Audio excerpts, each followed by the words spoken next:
বন্ধুরা, কেমন আছো তোমরা সবাই? আজ চলে এসেছি প্রফুল্ল সরকারের লেখা নতুন আর একটা গল্প নিয়ে। প্রফুল্ল সরকারের ছদ্মনাম কে কে জানো? কমেন্টে কিন্তু অবশ্যই জানিও। আজকের গল্পের নাম ভানুমতির খেল। তো চলো শুরু করা যাক আজকের গল্প প্রফুল্ল সরকারের লেখা ভানুমতির খেল।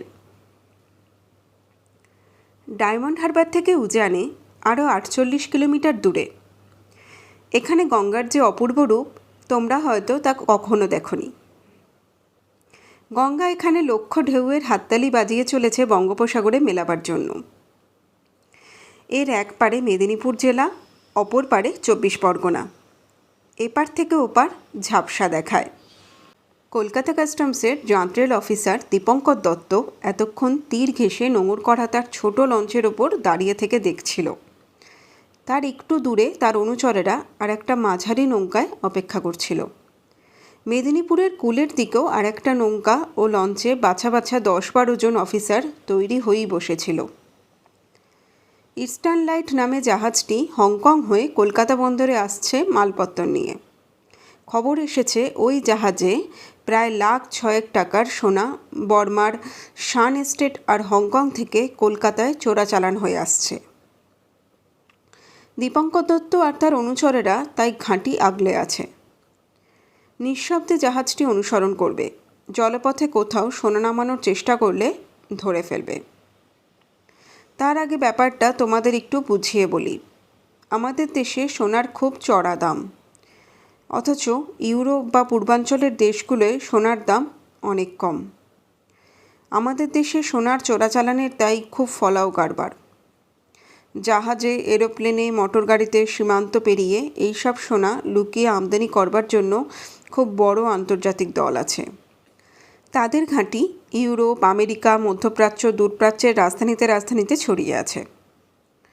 তোমরা খবরের কাগজে হয়তো মাঝে মাঝে দেখে থাকবে, প্রায় প্রতি মাসেই বোম্বাই, মাদ্রাজ, কলকাতা বন্দরে এবং দমদম ও অন্যান্য এরোড্রোমে লক্ষ লক্ষ টাকার সোনা ধরবার খবর বেরোয়। কাস্টম অফিসারেরা, জল পুলিশেরা এইসব সোনা চোরের সন্ধানে থাকে। খবরাখবর জোগাড় করে ও কিছু সংখ্যক লোককে ধরেও ফেলে। কিন্তু লোক আবার বুদ্ধির খেলায় হারিয়ে দিয়ে কাস্টম পুলিশের সতর্ক দৃষ্টি এড়িয়ে বেরিয়েও যায়। পূর্বাঞ্চলের জাহাজিরা, যাদের মধ্যে চীনাদের সংখ্যা বেশি, তারা সোনা কলকাতায় নিয়ে আসে। বদলে আফিম নিয়ে যায় সিঙ্গাপুর, হংকং আর বর্মার নানা অঞ্চলে লুকিয়ে চালান দেওয়ার জন্য। এদের দল যেমন দুর্ধর্ষ আবার তেমনি নিষ্ঠুর। ঘূর্ণাক্ষরে শত্রুর একটু গন্ধ পেলে নিমেষে তাদের নিশ্চিহ্ন করে দিতে এদের একটুও দ্বিধা নেই। দীপঙ্কর দত্ত কলকাতা কাস্টমসের নামকরা তীক্ষ্ণ বুদ্ধি অফিসার। প্রায় 5-6 কোটি টাকার চোরাই সোনা সে এই কয়েক সপ্তাহের মধ্যেই ধরে ফেলেছে। 6 ফুটের ওপর লম্বা, ব্যায়াম করার শক্ত চেহারা, দুর্জয় সাহস। লড়াইয়ের গন্ধ পেলে বাঘের ডেরাও সে একলা ঝাঁপিয়ে পড়তে পারে, এমনি একরোখা। কলকাতা বন্দরে কড়া পাহারার জন্য এইসব জাহাজগুলো বন্দরে আসার আগেই এদের 2-3টে ঘাঁটির সামনে থেমে পড়ে। দলের লোক সজাগ থাকে, নৌকা নিয়ে জাহাজের কাছে আসে, তারপর পরিচিত সংকেত দেওয়া নেওয়ার পর সোনা নামিয়ে দেয় গোপনে, সাধারণত রাত্রির অন্ধকারে। বন্দরে এসে যতই তল্লাশ করো, ভোভা। আবার ফিরতি পথে এইভাবেই আফিম তুলে নিয়ে যায় সন্দেহ হলে কাস্টমসের চোরাচালান রোধকারী বিভাগ থেকে প্রায় গোটা জাহাজ তল্লাশি হয়। ইংরেজিতে একে বলে রামেজিং। এইসব চোরাচালানকারীদের দলে আছে নোয়াখালী আর চট্টগ্রামের মাঝি মল্লারা। তাদের আড়ালে বড় বড় চোরা কারবারিরা, সব জাতের, সব ধর্মের। গঙ্গার কূলে কূলে ছোট ছোট গ্রাম, ছোট ছোট কুঁড়ে ঘরের জটলা, তীরে বাঁধা জেলেডিঙির বহর। বাইরে থেকে দেখলে কিছু বোঝা যায় না। লোকগুলো মিশকালো, রোগা চঞ্চনে, শালিক পাখির মতো ঘোলা ঘোলা চোখ, দৃষ্টি কিন্তু খুব সজাগ। অচেনা লোক দেখলেই সতর্ক হয়ে যাবে, মিটমিট করে চেয়ে বলবে, কর্তা, কন্থন আইছেন, যাইবেন কই? আগন্তুকের একেবারে নারী নক্ষত্রের হদিশ না করে ছাড়ান দেবে না। বেগতিক দেখলে গুম করে দিতেও পেছপা হয় না। দীপঙ্কর দত্তকে এরা ডরায় যেমন, ঘেন্নাও করে তেমন। ওদের পথের কাটা দীপঙ্কর দত্তকে অনেকবার এই জগৎ থেকে একদম সরিয়ে ফেলবার অনেক চেষ্টা করেছে, কিন্তু সুবিধা করতে পারেনি। নির্দিষ্ট সময়ে 24 ঘন্টা পার হয়ে গেল, তবু জাহাজের দেখা নেই। এমনও হতে পারে জাহাজটা অন্য কোনো বন্দরে আটকে পড়েছে, কিংবা কলকব্জা হয়তো বিগড়েছে। কয়েকজন অফিসারকে লঞ্চে ও নৌকায় ওখানে ঘাঁটি হিসেবে রেখে দীপঙ্কর বাকি দলবল নিয়ে ডায়মন্ড হারবারের দিকে রওনা দিলে। বজবজের একটু দূরে নোঙর ফেলে দীপঙ্কর অপেক্ষা করতে লাগলো।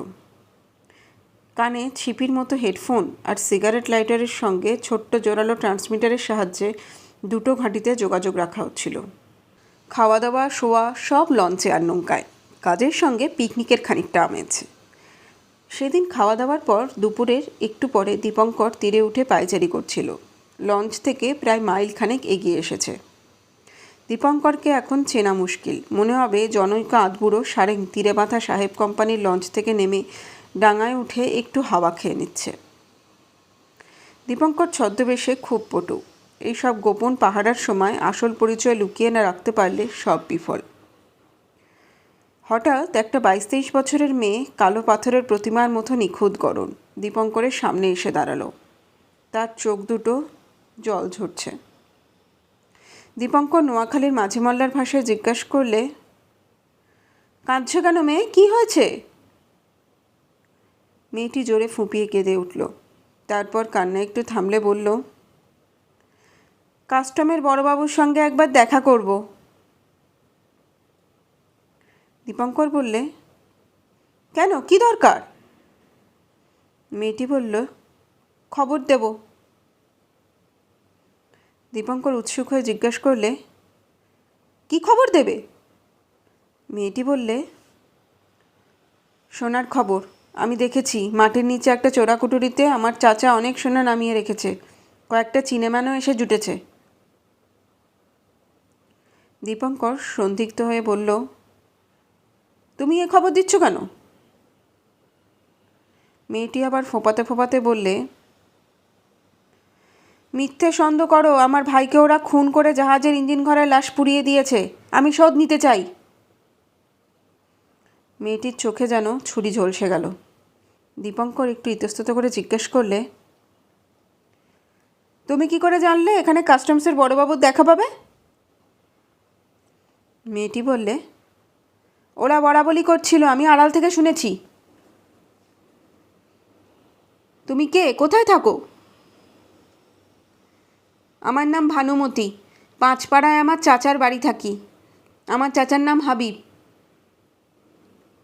দীপঙ্কর একটু চিন্তা করে নিলে, তবে কি স্টারলাইটের খবরটা ঠিক নয়? পরশু যে ওরিয়েন্ট বিম জাহাজখানা হংকং থেকে কলকাতার বন্দরে এসেছে, তার থেকে সোনা নামানো হয়েছে। হতেও পারে আগে এরকম হঠাৎ উড়ো খবরে বড় রকমের মজুদ সোনা ধরা পড়েছে। মেয়েটা চিনেম্যানের কথাও বললে। এই মালটাও কলকাতার ওয়াংচাংয়ের দলের। দীপঙ্কর গভীরভাবে ভাবতে লাগলো। মেয়েটি অধীর হয়ে বললে, আমায় নিয়ে চলেন কর্তা বড়বাবুর কাছে।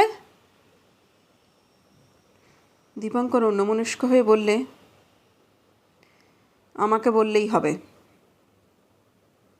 কখন অজান্তে তার জিভ থেকে নোয়াখালী মাল্লাই টান সরে গেছে, সাদা বাংলায় কথা বলছে। দীপঙ্করের খেয়াল ছিল না।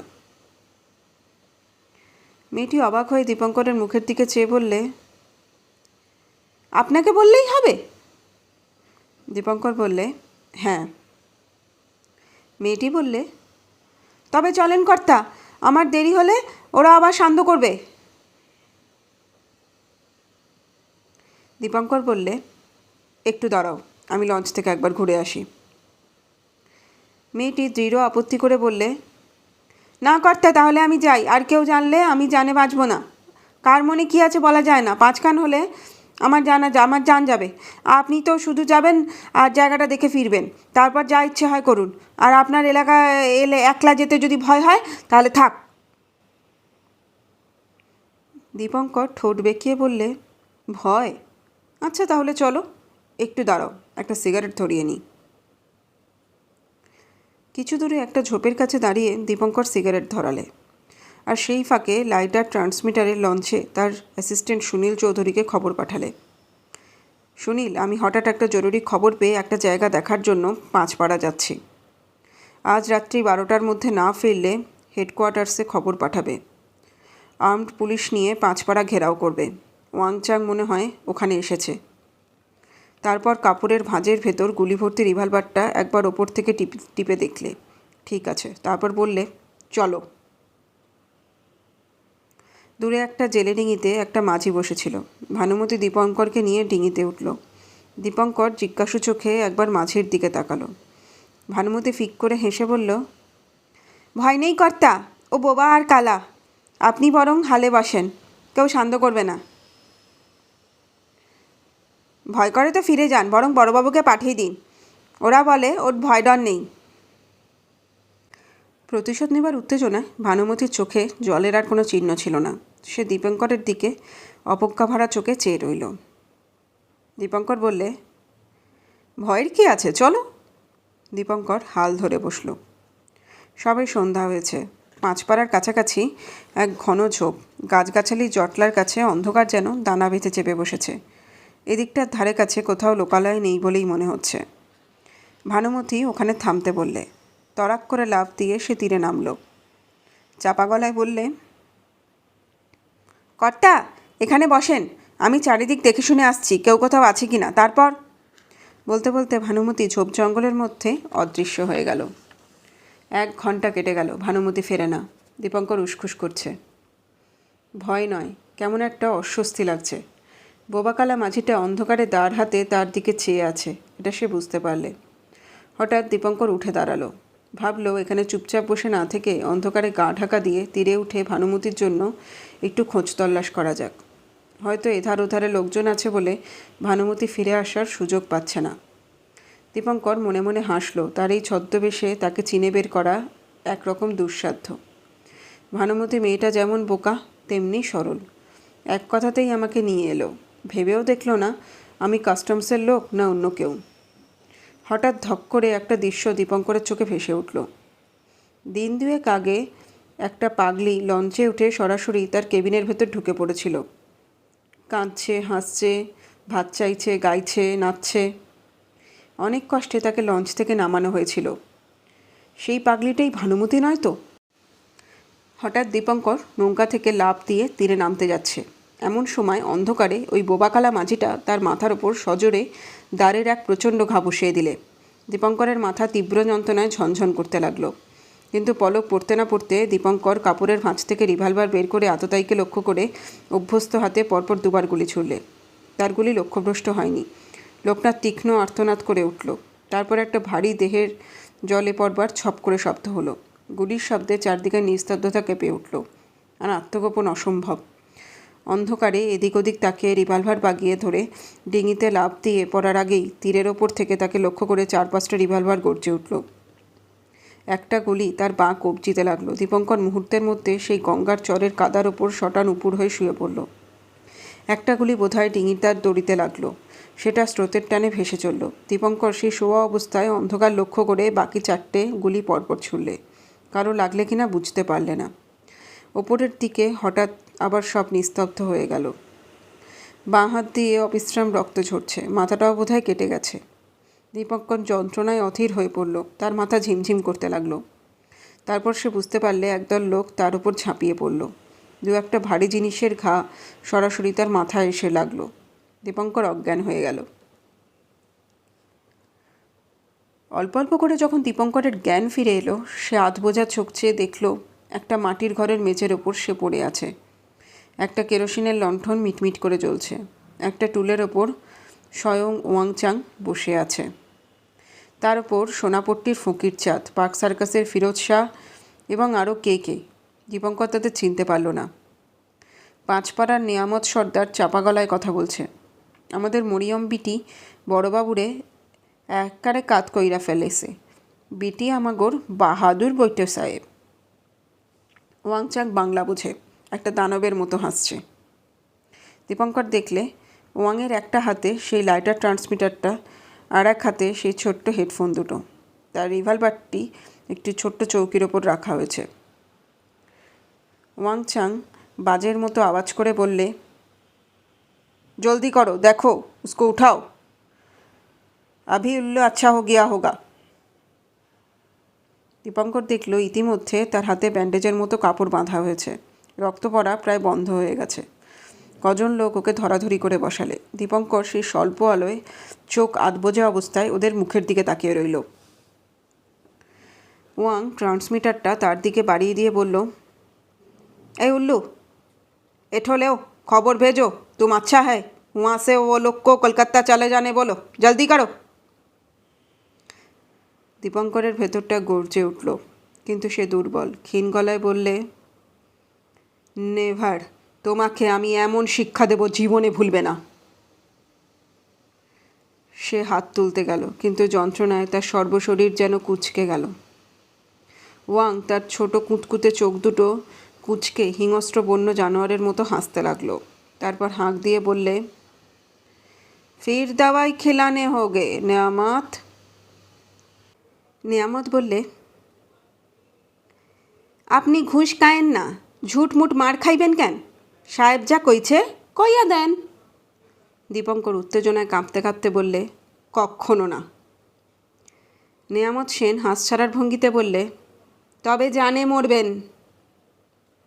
দীপঙ্কর বললে, কুছ পরোয়া নেই।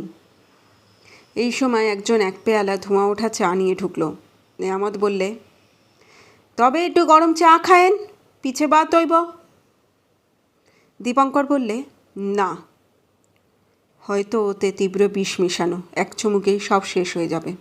দীপঙ্কর এটা বুঝেছে যে এখান থেকে জীবন্ত সে ফিরে যেতে পারবে না, কারণ ওদের পুরো দলটাকে সে দেখে ফেলেছে। ফিরতে পারলে এদের সে একেবারে এদেশ ছাড়া করে দিতে পারবে, এ ভয় এদের আছে।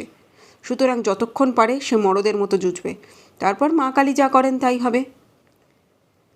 ওদের কথা মতো খবর পাঠাতে দীপঙ্কর যখন কিছুতেই রাজি হলো না, তখন ওয়াং চাং সকলের সঙ্গে একমত হয়ে দীপঙ্করকে মৃত্যুদণ্ড দেওয়া ঠিক করলো। এও ঠিক হলো যে দীপঙ্করকে গুলি করে সহজে মরার সুবিধে দেওয়া হবে না। বেটা এদেশ ওদেশ বহুত শরীফ আদমিকে জ্বালিয়েছে, অনেক মেহনত আর লাখ লাখ টাকার মুনাফাতে ছাই দিয়েছে। সুতরাং ওকে একটু একটু করে তিলে তিলে মরবার ষড়যন্ত্র হলো। কেউ বললে, গঙ্গার ধারে যে গাড্ডাটা কাটা হয়েছে সেখানে ফেলে বেটাকে মাটি চাপা দেওয়া হোক। কেউ বললে, মাটির তলায় যে চোরাকুঠুরি আছে সেখানে বেটাকে হাত পা বেঁধে ফেলে বাঁশের চোঙার মধ্যে যে 4টে কেউটে সাপ সদ্য ধরা আছে ওগুলো ছেড়ে দেওয়া হোক, বেটা বিষের জ্বালায় জ্বলে মরুক। এমন সময় সেই স্বল্পালোকিত ঘরে ভানুমতি ওরফে মরিয়ম ঢুকল। সে বোধহয় বাইরে থেকে এদের কথাবার্তা শুনছিল। ওয়াংকে বললে, সাহেব, অনেক কষ্টে পাগলি সেজে চোখে গ্লিসারিন ঢেলে নকল কান্নাকাটি করে আমি ওনারে শিকার ধরেছি। ওকে খতম করবার মৌকাটা আমাকে দিন, মনসুর আর আমি কাজ হাসিল করব। দীপঙ্করের দিকে চেয়ে ভানুমতি ফিকফিক করে হাসতে লাগলো। ঘৃণায় রাগে দীপঙ্কর চোখ বন্ধ করলে। সোনাপট্টির ঝানু মহাজন ফকিরচাঁদ এদের মধ্যে ভালো বাংলা জানে। সেই ট্রান্সমিটারে খবর পাঠাবে ঠিক হলো। ফকিরচাঁদ ট্রান্সমিটারের চাবি ঘুরিয়ে চালু করে খবর পাঠালে, আমি দীপঙ্কর দত্ত বলছি, আমি কলকাতায় ফিরে যাচ্ছে, তোমরাও সব তাড়াতাড়ি চলে আসো, ভালো খবর আছে। ওয়াং নিজে হেডফোন লাগিয়ে বসে রইল, কিন্তু ওদিক থেকে কোনো পাল্টা উত্তর এলো না। দীপঙ্কর শেষ মুহূর্তের জন্য প্রস্তুত হতে লাগলো। ওয়াং হঠাৎ উঠে দাঁড়িয়ে ঘৃণায় আক্রোশে মুখ কুঁচকে দীপঙ্করের মুখে থুতু ছিটিয়ে দিলে। তারপর বুটশুদ্ধ সজোরে এক লাথি মারলে দীপঙ্করের মুখে। দীপঙ্করের কপাল দিয়ে ঠোঁট দিয়ে দরদর করে রক্ত পড়তে লাগলো। দীপঙ্কর শুধু নেয়ামতের গলা শুনতে পেল, এ কী করেন সাহেব, এ কী করেন? ছাড়া বাক্যে খেলিয়ে মারা আদমির কাম, এ কাম ঠিক নয়, এ ঠিক নয়। বাবু আমাদের দুশ্মন ঠিক বাত, লেকিন বাবু বহুত সচ্চা আদমি, বাবু ঘুষ খায়েন না। দীপঙ্কর আস্তে আস্তে আবার অতল ঘুমের মধ্যে তলিয়ে যেতে লাগলো। রাত তখন হয়তো 1টা। জলে স্থলে সমগ্র প্রকৃতির সাথে সারা গ্রামও যেন অঘরে ঘুমিয়ে পড়েছে। কোথাও আলোর একটি বিন্দুও নেই। গ্রামের কোনো ঘরে, কোথাও কোনো মাটির চোরাকক্ষে কোনো গুপ্ত হত্যা সংঘটিত হয়েছে বা হবে তার কোনো হদিশ পাওয়ার উপায় নেই। হঠাৎ সে অন্ধকারের বুক চিরে জোরালো সার্চলাইটের আলোয় অন্ধকার গঙ্গার তীর ঝকঝক করে উঠল। 3 দিক থেকে সশস্ত্র জলপুলিশের দল গ্রামখানি বেড় দিয়ে ঘিরে ফেলবার জন্য পুলিশের লঞ্চ থেকে জোর কদমে দৌড়তে লাগলো। তীরের ওপর থেকে পরপর কয়েকবার রাইফেল গর্জে উঠল। 3-4 জন পুলিশ গুলি খেয়ে কেউ জলে, কেউ তীরের ওপর মুখ থুবড়ে পড়ে গেল। প্রত্যুত্তরে সঙ্গে সঙ্গে সাঁই সাঁই করে পুলিশের রাইফেল থেকেও ঝাঁক ঝাঁক গুলি ছুটতে লাগলো। আলোকিত পাড়ের ওপর দিয়ে কারা প্রাণপণে দৌড়ে জঙ্গলের মধ্যে অদৃশ্য হয়ে গেল। একটা রাইফেল পুলিশকে লক্ষ্য করে তখনও গর্জাচ্ছে, তারপর স্তব্ধ হয়ে গেল। পাগলা কুকুরের মতো ওয়াংচাং জলে ঝাঁপিয়ে পড়ার আগেই একসঙ্গে প্রায় 10-10টা গুলির ঘায়ে ওয়াংয়ের দানবের মতো বিশাল ভারী শরীরটা মুখ গুজে গঙ্গার কাদার ওপর পড়ে স্থির হয়ে গেল। বন্দুকের গুলিতে, ভারী বুটের দৌড়োদৌড়িতে শব্দে সারা গ্রাম গঙ্গার তীর তোলপাড় হয়ে যেতে লাগলো। ঠিক সেই সময় এখান থেকে অনেকটা দূরে গঙ্গার তীরে একটা ছোট্ট ডিঙিতে বিশাল জোয়ান মনসুর কাঁধ করে বয়ে এনে দীপঙ্করকে প্রায় জ্ঞানহীন দেহটাকে শুইয়ে দিলে। দীপঙ্করের কানে শুধু স্রোতের শব্দ, শুধু 2-1টা কথার শব্দ ছাড়া আর কিছুই ঢুকলো না। আর তার কোনো সঙ্গীত ছিল না। মনসুর কোমর থেকে একটা ছোরা বের করে ভানুমতিকে বললে, কি বলিস মরিয়াম, খতম করে দিয়ে এবার? ভানুমতি বললে, না। মনসুর বললে, না কেন রে? ভানুমতি বললে, পিছলি বাতায়েগা। মনসুর বললে, আভি বল, নেহি তো। ছুরি উঁচিয়ে ধরল সে। ভানুমতি ধমকে বললে, ले सुन ले गोली का आवाज, उनको डिंगी में छोड़ दे, जल्दी भाग यहाँ से। ডিঙি স্রোতের টানে জ্ঞানহীন দীপঙ্করকে নিয়ে ভেসে চলল ডায়মন্ড হারবার লক্ষ্য করে সমুদ্রের দিকে। ততক্ষণে ভানুমতি আর মনসুর অন্ধকারে মিলিয়ে গেছে। এসএসকেএমের হাসপাতালে স্পেশাল কেবিনে আষ্টেপৃষ্ঠে ব্যান্ডেজ বাঁধা অবস্থায় দীপঙ্কর পিঠে বালিশ দিয়ে উঠে বসেছে। এখন সে অনেক সুস্থ। প্রথম যেদিন ডিঙি থেকে পুলিশ দীপঙ্করকে উদ্ধার করে 36 ঘন্টা লেগেছিল জ্ঞান ফিরে আসতে। দীপঙ্কর আমাকে আস্তে আস্তে এই কাহিনীটা বলছিল। বললে, এই গল্পের আসল হিরো আমি নই, বুঝলি, সুনীল চৌধুরী। ট্রান্সমিটারে আমার গলা না পেয়ে তার বদলে ওই মারোয়ারি বাংলা শুনে ওর ঘোরতর সন্দেহ হয়। তারপর যা করবার ও সব করেছিল পাক্কা অফিসারের মতো। ওই রাত্রিতেই ইস্টার্ন লাইট বন্দরের দিকে রওনা হয়েছিল। আমাদের প্রথম ঘাঁটির লঞ্চ ঠিক ফলো করতে করতে আসছিল। ডায়মন্ড হারবার ছাড়িয়ে জাহাজটা মাঝরাত্রিতে হঠাৎ থেমে গেল। ওপর থেকে টর্চ লাইটের সিগন্যাল পেয়ে 4-5টা জেলে ডিঙি জাহাজের কাছে ঘেঁষে এলো। নিচ থেকে ওরা লাল কাচের হ্যারিকেন ঘুরিয়ে ঘুরিয়ে সিগন্যাল দিলে। তারপর দড়ি দিয়ে পরপর কয়েকটা বাষ্ক জাহাজ থেকে কাবা ডিঙিতে নামিয়ে দিলে। সব ধরা পড়েছে। 7 লাখ টাকার সোনার বার বাষ্ক ভর্তি। জাহাজও রামেজ করা হচ্ছে। ওয়াং পুলিশের গুলিতে মরেছে। ওদের গ্যাংকে গ্যাং ধরা পড়েছে। এত বড় সোনা স্মাগলিংয়ের গ্যাংয়ের কেস এর আগে কলকাতার পোর্টে হয়নি। আমি ভালো হলেই হংকং যাব। ওই এন্ডের লোকেদের পাকড়াও করতে হবে। আমি দীপঙ্করের মুখের দিকে চেয়ে সুনীলের কথা ভাবছিলাম।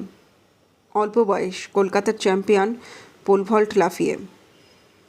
শুনেছি কাগজে কলমে তেমন দুরস্থ নয়, বুদ্ধিও খুব সরু নয়, কিন্তু ফিল্ড ওয়ার্কে খুব ওস্তাদ, বাহাদুর ছেলে। দীপঙ্কর সুনীল যে আমাদের এই কলকাতার ছেলে, তার জন্য সত্যি গর্বে আমার বুক ফুলে উঠল। এখানেই শেষ হলো আজকের গল্প ভানুমতির খেল। তাহলে এই গল্পটা তোমাদের কেমন লাগলো আর কতটা ইন্সপায়ার করলো আমাদের এই জাঁদরেল পুলিশ অফিসারের গল্প? গল্পটা ভালো লাগলে একটা লাইক করতে, কমেন্ট করতে, আর আমার চ্যানেলে এই প্রথমবার যদি তুমি গল্প শুনতে আসো তাহলে আমার চ্যানেলটাকে সাবস্ক্রাইব করে দিতে কিন্তু একদম ভুলো না। প্লিজ নিচে যে লাল রঙের যে ছোট্ট সাবস্ক্রাইব বাটনটা আছে ওটা একবার ক্লিক করে কালো করে দিও। এটা আমার জন্য ভীষণ ভীষণ ভীষণ হেল্পফুল। আমি খুব উৎসাহিত ফিল করি। আর তার পাশে যে বেল আইকনটা আছে ওটাও একবার ক্লিক করে দিও। তাহলে আমি যখনই এরকম নতুন নতুন গল্প পোস্ট করব তার নোটিফিকেশান সবার আগে তোমার কাছেই পৌঁছে যাবে। আজ তাহলে এখানেই শেষ করছি। দেখা হবে আগামী আর একটা সুন্দর গল্পের সাথে। আজ তাহলে এখানেই বলছি টাটা।